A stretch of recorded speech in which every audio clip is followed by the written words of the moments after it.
do SER em si, que vocês trabalham, vocês são uma equipe multidisciplinar. Eu queria entender e também fazer o público entender o que cada um de vocês auxilia nesse processo, porque eu falo que como uma pessoa leiga, que entende um pouco sobre o tema, mas como uma pessoa leiga, a gente às vezes não percebe que outros profissionais também são importantes junto à família com aquela criança. Então, por exemplo, a gente tem muita na cabeça que apenas o psicólogo é o profissional que cuida, o que faz lá o acompanhamento da pessoa com TEA. Mas não, a gente aqui no CEP, por exemplo, tem o físio, temos o fono, temos o TO.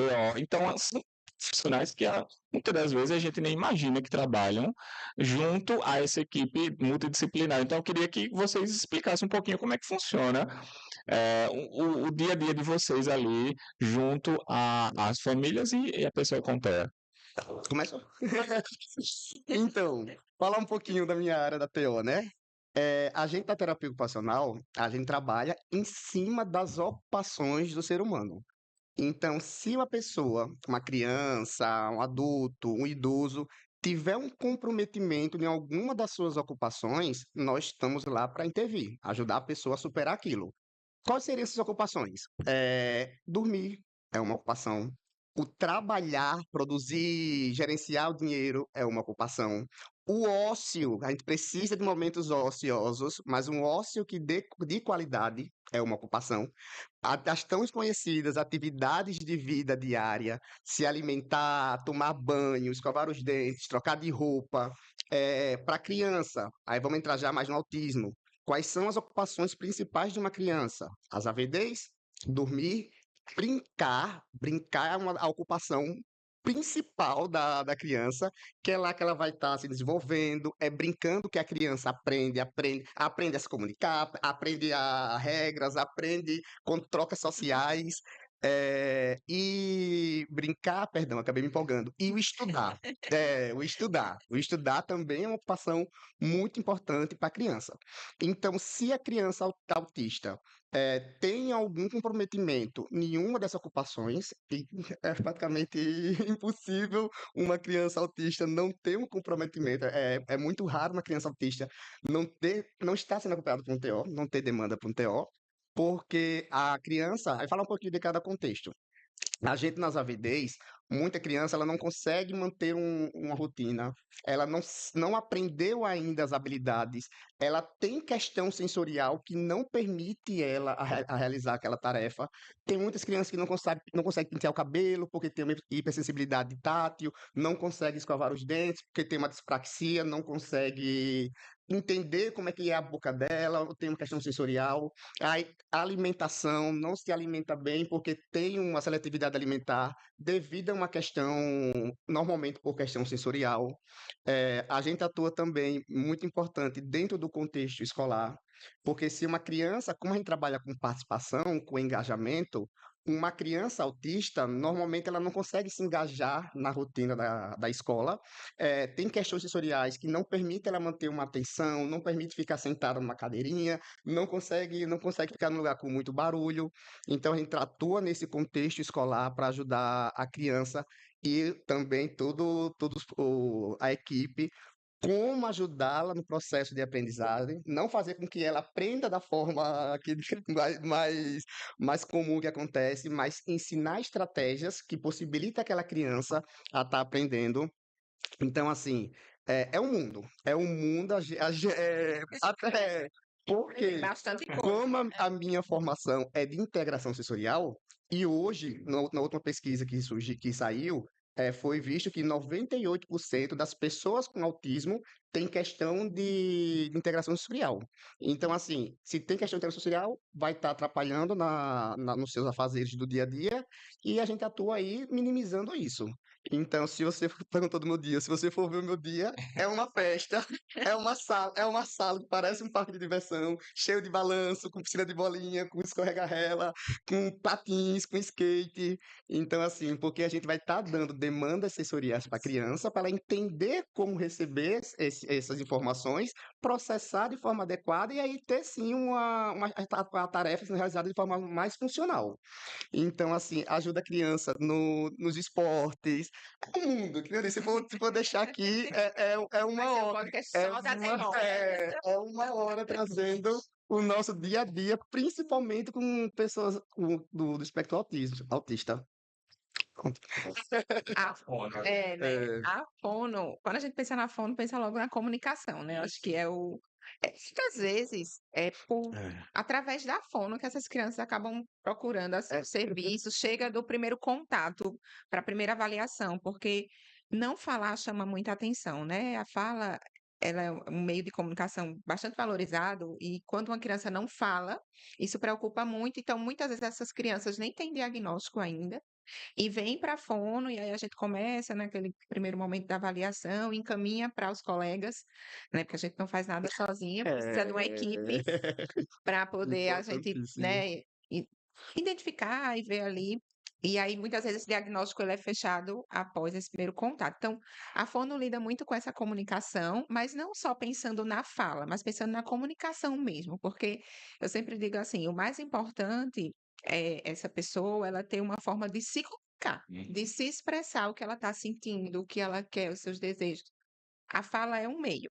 Pode ser pela fala, pode ser pela escrita, pode ser por figuras, pode ser com objetos, pode ser com gestos, enfim. Gestos. Então, pensar nessa comunicação para aquele paciente, né, específico, é um dos trabalhos da fono e mostrar a importância dessa comunicação, pensar no desenvolvimento da aprendizagem, questões escolares também a fono atua muito, né, nessa parte. A gente faz muito um trabalho integrado, né, junto Uhum. com a TO, com a psicologia, com a fisioterapia quando precisa, né, quando tem demanda motora para a criança, pensando assim, nessas habilidades todas que o Tiago estava falando, do dia a dia que a criança precisa, ou a pessoa que está dentro do espectro, como que pode ser mais funcional, né? Como Isso. que ela pode ali, dentro das características dela, a gente pode pensar na funcionalidade, né? No Uhum. meio que ela está, na escola, em casa, nos ambientes que ela fica, enfim. Então, a fono tem um papel assim, acho que eu digo, quando pensa na comunicação, a gente pensa logo na fono e muitas vezes é a porta de É a entrada porta de dessas entrada, a maioria das crianças que vezes. chegam, porque É. é muito comum ter esse atraso para começar a falar, né? E aí, muitas dessas crianças lá na frente começam a falar, outras não, enfim, vão para uma comunicação alternativa, mas esse atraso, né, em começar a falar é bastante comum. Então, acaba que a fono também, além de fazer todo esse papel, muitas vezes é essa porta de entrada. vamos lá, Fernanda. A psicologia tem um papel muito importante no desenvolvimento de crianças com autismo ou de crianças que apresentam transtorno do neurodesenvolvimento ou no desenvolvimento de crianças típicas. Eu sou especialista em ABA, que é a análise do comportamento aplicada, que não é um método, é uma ciência, porque foi comprovada através de pesquisa científica. Quando esse paciente chega na primeira consulta, eu faço uma avaliação junto com os pais para entender como está o desenvolvimento dessa criança, quais são os repertórios funcionais que essa criança está apresentando e os repertórios dos comportamentos disfuncionais. Porque a partir daí a gente começa a fazer um planejamento terapêutico personalizado e estimulando determinadas habilidades. Porque o comportamento fala. Às vezes, o comportamento que a criança apresenta, ela quer falar algo, ela quer dizer algo, e muitas vezes ela não fala. E aquele comportamento é a maneira que ela encontrou de se expressar. Então, dentro da psicologia, claro, é importante todas as terapias, esse paciente está em acompanhamento com TO, com a fone, com a físio, né? Mas a psicologia tem esse papel muito importante de avaliar junto com os pais, identificar e ir trabalhando essas habilidades para criar um repertório funcional. E os pais também têm um papel muito importante no desenvolvimento infantil. As terapias são importantes, mas é muito importante a escola, os pais e a terapia caminharem juntos. Então, os pais, quando levam os filhos para os atendimentos, eu sempre realizo uma psicoeducação com eles, para que eles entendam quais comportamentos eles precisam estimular e como fazer, porque muitas vezes eles têm essa dúvida, essa dificuldade. Então, cabe a nós profissionais de todas as áreas auxiliá-los nesse processo, para que a gente consiga que essa criança vá se desenvolvendo cada vez mais.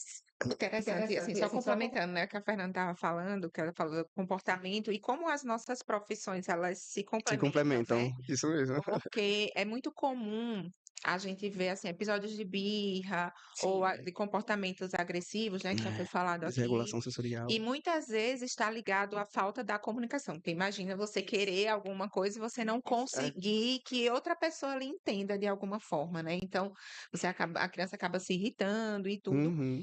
E aí, quando essa criança tem uma forma de se comunicar, que pode ser pela fala, mas pode ser qualquer outra forma que eu falei anteriormente, Sim.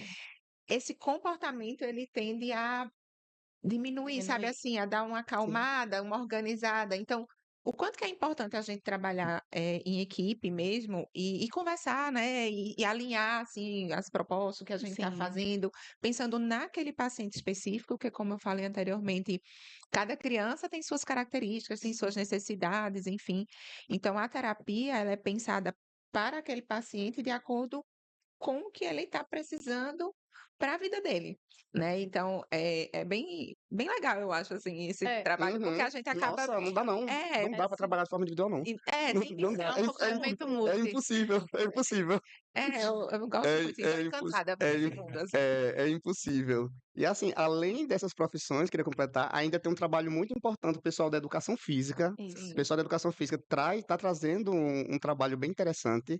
O pessoal da nutrição, também está vindo bem com peso bem. Fisioterapia, A muito físio, essa importante. fala físio, por isso que a físio também, pessoal da físio. Tem Isso. Assim, várias outras, hoje é musicoterapia, musicoterapia. tem Vem várias... crescendo muito. Tem várias áreas, assim, Hum, Que a que gente são vê que importantes para a Isso. gente pensar nesse desenvolvimento.